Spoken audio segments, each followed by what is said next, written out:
네, 9월 12일 멤버십 라이브 파트 1 번개 라이브죠. 시작하도록 하겠습니다. 증시 흐름이 참 재밌어요. 사실 통상적으로는 이 의미 있는 인플레이션 데이터 발표를 앞두고 이 관망세, 혼조세가 나오기 마련인데 사실 이거 뭐 억지로 끌어올린 거 아닌가 뭐 이런 생각이 들 정도로 뭐 재미있는 상황들이 또 펼쳐지고 있습니다. 제니 옐런 재무장관이 이렇게 얘기를 합니다. 이 침체를 피할 가능성이 커져서 기분이 매우 좋다. 이 고용 시장에 타격을 주지 않고 인플레이션을 억제할 수 있다라는 확신이 커졌다. 그러니까 재무부와 연준이 엄청 일 잘하고 있지. 이런 얘기를 인도에서 열린 G20 회의 마치고 나서 귀국하는 비행기 안에서 회견을 벌여서 이런 얘기들을 알려줬습니다. 당연히 이건 시장에 긍정적인 시그널을 주는 건데 너무 억지성으로 날려준 멘트가 아닌가 뭐 개인적으로는 그런 생각도 조금 들더라고요. 특히 이제 비슷한 시점에 와 이거 짜고 치는 고스톱 아니야? 이런 생각이 들 그런 게 뭐였냐면 월스트리트 저널에서 이 9월 FOMC에서는 금리 인상 안 한다. FOMC 위원들끼리 이미 합의를 했어. 이렇게 보도를 해버립니다. 예, 그래서 인플레이션 데이터가 개선이 되고 있고 연준이 추가 금리 인상과 관련해서 그 시급성을 크게 보지 않고 있다라고 이야기를 해요. 안 그래도 하루 전날 닉 티밀하우스 월스트리트 저널의 연준 출입 기자인데 연준 내부 상황을 잘 알고 있다라고 그래서 연준의 비공식 대변인이다 뭐 이런 호칭도 있는데 연준에서 9월에는 금리 인상을 하지 않고 오히려 좀 시간을 벌 것 같아. 어떤 시간을 버냐면 인플레이션 데이터를 확인을 하면서 추가적인 금리 인상 단행 여부를 고민할 수 있는 그런 시간 벌기가 가능해지거든. 이런 얘기를 하자마자 또 이제 바로 이런 기사가 이제 나와 준 거죠. 그래서 제니 옐런 재무장관 그러니까 경제 사령탑인 재무장관이 나서서 미국 경제 침체 피할 가능성이 커졌어. 그래서 나 기분 너무 좋아. 뭐 이런 얘기를 하고 월스트리트 저널에서는 FOMC 위원들이 이번 달에는 금리 안 올리기로 합의했어 뭐 이렇게까지 멘트를 쳐주니까 시장에서 증시에서 또 반응을 또 잘 해줬습니다.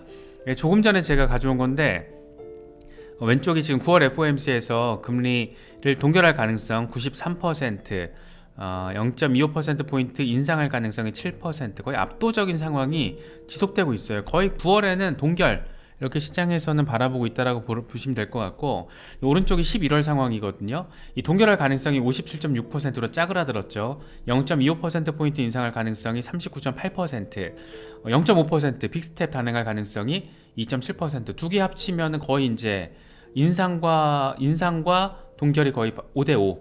5대5까지는 아니지만 거의 5대5에 근접한 그런 상황을 보이고 있다는 걸 우리가 지금 확인할 수가 있습니다. 그래서 결국에는 이제 유가 상황이 큰 영향을 미칠 거예요. 그래서 9월에 발표되는 데이터보다 10월에 발표되는 인플레이션 데이터들의 결과가 11월 금리 인상 여부 그 폭을 결정하는 거의 뭐 가늠자가 될 거고 12월에는 금리 인상을 안 할 겁니다. 할 수가 없어요. 금리 인상을 12월에 한다?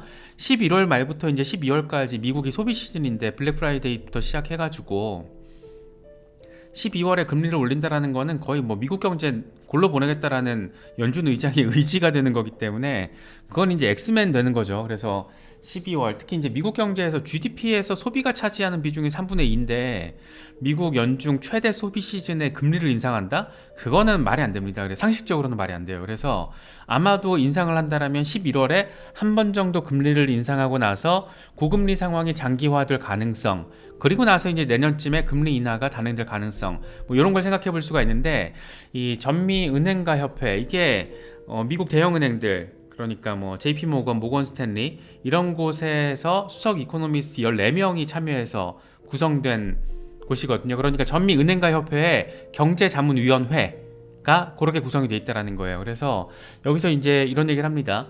내년 5월까지 현재 수준을 유지하다가 내년에 1%포인트 인하할 거야. 이렇게 얘기를 해요. 그러니까 금리 인하에 대해서 엄청나게 기대를 많이 하는 사람들이 많잖아요. 그런데 금리 인하를 하더라도 우리가 예전에 겪었던 제로금리 시대로 갈 가능성은 없다라는 겁니다. 그러니까 지금 5.5% 전후에서 금리 상단이 왔다 갔다 하고 있는 건데 지금 1%포인트를 인하를 하더라도 4.5% 전후에서 왔다 갔다 하게 되는 거예요. 그러니까 금리 이슈가 고금리 이슈 상황이 꽤 길게 이어질 수 있다라고 바라보는 게 이 멘트의 핵심적인 맥락이 아닐까 저는 개인적으로 생각을 합니다. 그러니까 금리 인하가 내년에 단행된다, 이게 핵심이 아니라는 거죠.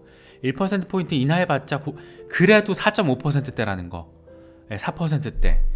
상당히 고금리 상황이 장기화될 거라는 거 우리가 좀 염두에 두면서 투자 시장에 접근을 해야 되고, 그렇기 때문에 이런 것만 보더라도 지금 영끌해서 뭘 한다, 뭐 부동산 투자를 하든 주식 투자를 하든 코인 투자를 하든 영끌해서 뭘 한다라는 거는 굉장히 위험할 수 있다라는 걸 지금 요 멘트를 통해서도 우리가 느낄 수가 있죠. 그러면서 이런 얘기도 해요. 경기 침체는 피할 수 있을 것으로 보여. 내년에 경기 침체가 발생할 확률은 50% 안쪽이야. 이렇게 얘기를 해요. 이게 뭐 피할 가능성이 50% 안쪽이라는 게 뭐 그렇게 긍정적으로 볼 부분인가 라는 생각이 들긴 하는데, 어쨌든 뭐 이런 얘기들이 나와주고 있어요. 그러면서 하는 얘기가 이 성장 둔화로 인해서 실업률은 올라갈 거고, 인플레이션은 그래서 내년 말쯤 되면 한 2.2%이 정도로 진정될 것으로 전망돼. 그러니까 내년 말쯤 되면 연준의 타겟 레이트인 2%에 근접하게 될 거야, 이런 얘기를 하고 있습니다. 지금까지 보여준 경제 회복력이 상당히 좋았죠. 지금 미국 경제가 화랑을 보여주고 있으니까 데이터적으로는 어쨌든. 그런데 그게 얼마나 지속 가능할지는 글쎄 큰 우려점이라고 우린 바라보고 있어 라고 JP모건이나 뭐 모건 스탠리 같은 이 대형 은행들이 참여하고 있는 전미은행가 협회 경제자문위원회, 특히 이제 수석 이코노미스트 14명으로 구성된 경제자문위원회에서 이런 얘기를 하고 있다는 거, 이건 참고할 포인트들이 좀 많이 담겨 있죠. 그래서 이런 부분들은 좀 알고 가시면 좋을 것 같습니다. 이런 상황에서 이제 JP모건의 회장, 월가의 밤의 대통령이라고 불리는 제이미 다이먼이 이런 얘기를 합니다. 이 미국 경제가 지금 호황을 보이고는 있지만 몇 년 동안 지속될 거라고 믿는 건 엄청난 실수야. 그러니까 지금은 좋지만 앞으로 몇 년 동안 힘든 상황 펼쳐질 수 있어, 이런 얘기 하고 있는 거죠. 그러면서 지금 요 앞에는 많은 위험이 도사리고 있어, 이런 얘기를 덧붙입니다. 지금 세계 각국 정부, 그러니까 미국뿐만 아니라 지금 여러 나라들이 돈을 찍어내면서 빚으로 부채를 통해서 경제를 지탱하고 있는 상황이 이어지고 있는 거잖아요. 이 가장 상징적인 게 지금 미국인 거고, 그러면서 이런 얘기를 해요. 세계 각국 정부는 지금 술에 취한 선원처럼 재정을 퍼붓고 있다, 이런 얘기를 합니다. 결국에는 이제 재정 정책과 통화 정책, 그러니까 정부와 연준, 중앙은행들이 이렇게 조금 상식적인 선에서 해줘야 되는데, 이 팬데믹을 겪게 되면서 약간 기존의 경제 어떤 원리와 시스템을 뛰어넘는 뭐 그런 현상이 지금 펼쳐졌던 거잖아요. 이걸 술에 취한 선언으로 비유를 했습니다. 이 경제 호황 환경이 몇 년 계속된다라는 의미로 지금의 상황을 해석을 한다면 그건 큰 실수가 될 것이다. 저는 상당히 약간 고개를 끄덕이면서 이 멘트를 바라봤습니다. 그러면서 은행들은 역사적으로 굉장히 낮은 채무 불이행률을 보이면서 지난 몇 년 동안 대출 부문에서, 이게 중요한 게 그거죠, 대출 부문에서 과도한 수익을 얻었어. 다시 말해서 대출이 엄청 나갔다라는 거고, 이게 회수가 안 된다라면 은행이 다시 한번 시스템 위기를 겪을 수도 있다 라는 얘기를 하는 겁니다. 그래서 특히나 부동산 대출, 또 서브프라임 신용자들의 자동차 대출 등을 보면 일부 긴장감이 확인되고 있어. 그래서 자칫 잘못해서 지금의 경제 활황 상황이 계속 이어질 거라고 기대를 하는 거는, 여기 써놨네요, CNBC가 휴지 미스테이크가 될 수 있어, 이런 얘기를 하는 겁니다. 요 말은, 멘트가 조금 우리가 기억을 좀 해야 될 것 같아요. 상당히 지금의 상황을 잘 비춰주는 멘트가 아닌가, 뭐 그런 생각이 좀 들어요. 비트코인 같은 경우에는 그래도 다행스럽게 반등 시도가 조금 나와줬습니다. 25,000달러가 일시적으로 뚫리기도 했었는데, 다행스럽게 지금 26,000달러 돌파 테스트 진행하려는 모습이 포착되고 있어요. 그래서 알트코인들도 어떤 긍정적인 흐름들 우리가 확인할 수가 있고, 사실 이번에 25,000달러가 깨졌던 게 FTX 자산 매도 우려 때문이었는데, FTX 2.0으로 이른바 불리고 있는 FTX의 영업 재개 가능성이 또 조금 더 구체적인 시나리오가 공개가 되면서 이게 좀 긍정적인 영향을 미쳤다, 뭐 이렇게 좀 바라볼 수가 있습니다. 여러 차례 좀 짚어봤지만 지금 단계에서 가장 중요한 건 24,800달러는 무조건 좀 지지를 받아줘야 된다. 어제 상황이 딱 확인을 해줬잖아요. 24,800달러 부근 가니까 바로 반등해주잖아요. 약간 바로 반등은 아니지만 바로 반등을 하려는 그 힘이 느껴졌었잖아요. 그래서 굉장히 중요한 지지라인이기 때문에 여기다 200주 이동평균 부근이라서 여기는 무조건 좀 받아줘야 됩니다. 지금 FTX 자산 내역과 관련해서 약간의 혼선들이 좀 있었습니다. 이게 조금 데이터마다 조금 차이를 보이고 있는데 이제 법원발 데이터가 그래도 좀 제일 정확하니까 딱 보니까 솔라나가 역시 제일 많은데 액수가 꽤 커요. 11억 6,200만 달러. 이게 한 절반 정도 수준으로 알려져 있었는데 꽤 크게끔 나와 있고 5억 6천만 달러 규모의 비트코인, 1억 9,200만 달러 이더리움, 나머지 코인들이 이렇게 쭉 있는데 FTX발 매도 압력 우려죠. 그래서 전체 보유 규모를 보니까 34억 달러 꽤 큰데 만약에 이게 법원의 승인을 받더라도 일주일 맥스가 2억 달러라고 합니다. 그래서 2억 달러 규모 던져도 시장이 그 정도는 소화할 거야. 뭐 이런 조금 긍정적인 톤도 있지만 사실 이 자체가 투자 심리, 특히 이제 위크핸드들, 개미 투자자들에게 미치는 어떤 악재 시그널의 강도, 체감도 이런 건 크죠. 이미 그게 지금 승인도 안 되는데 우려만으로도 시장이 이렇게 흔들리잖아요. 우려만으로도. 그래서 이거는 조금 간단한 상황은 아니다라고 우리가 바라볼 수 있는데 그나마 다행인 것은 오늘 또 전해진 소식이 FTX 거래소 재가동 시도가 확인이 됐습니다. 이른바 FTX 2.0 새로운 FTX를 문을 열겠다 뭐 이런 건데 75곳, 75곳에 지금 입찰 제안서를 발송을 했대요. 누구한테 입찰을 해달라고 제안서를 보냈는지까지는 공개가 안 됐는데 어쨌든 75곳이면 꽤 많이 여기저기 보냈다라는 걸로 이해하면 되겠죠. 그래서 입찰 기한이 9월 24일이고 수정 입찰이 10월 16일 연말까지 이제 수정 계획을 제출할 수 있을 것으로 예상되고 있습니다. 그러면서 이제 FTX에서 하는 얘기가 2024년 2분기 요때 이제 확정 계획서가 승인될 것으로 보인다. 타겟 플랜이 컨퍼메이션이 될 것으로 예상이 되고 있다. 라고 이제 FTX 측에서 얘기를 하고 있는 거예요.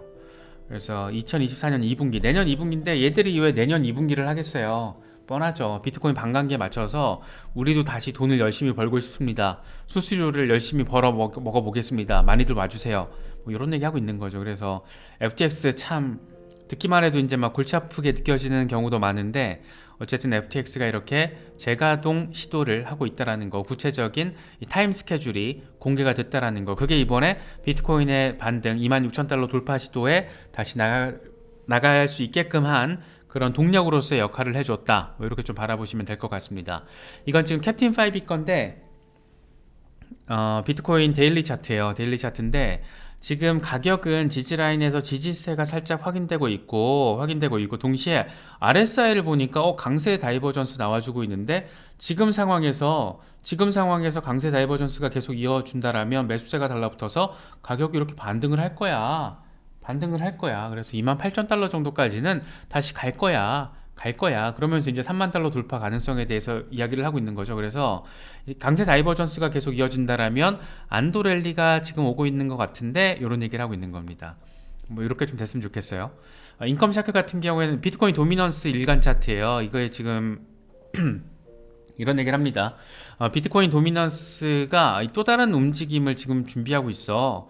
가장 가능성 높은 시나리오는 마지막 매도세가 한 번 더 터지고 그러니까 한 번 더 쭉 빠지고 그리고 나서 사람들이 몰려들어서 멋진 사이클을 다시 시작하게 되는 거야 라는 얘기를 해요. 이게 무슨 말이냐면 여기서 한번 저항 맞고 매도세 한 번 더 터져서 지지 여기서 확인하고 반등을 한다.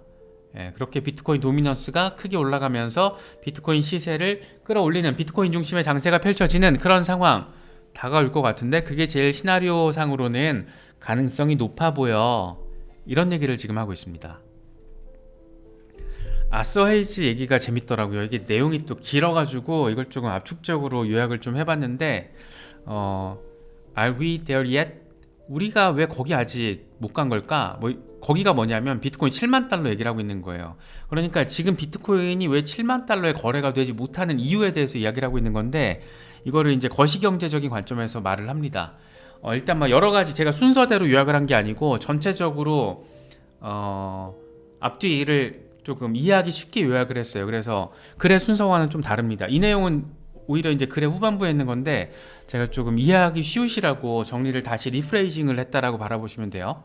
그래서 미국이 금리 인상을 추가로 단행을 하더라도 비트코인을 살아남을 거야 이런 얘기를 합니다. 그래서 연준의 정책과 비트코인의 흐름은 플러스 관계를 갖게 돼 있어. 왜 그러냐면 GDP 대비 부채가 너무 많기 때문이야. 그러니까 연준이 돈을 막 찍어내면서 부채 경제 시스템을 만들어 버렸잖아요. 그래서 미국 경제가 지금 부채로 지탱이 되고 있기 때문에 실질적인 것과 표면적인 것, 그러니까 명목금리와 실질금리가 다르다라는 거.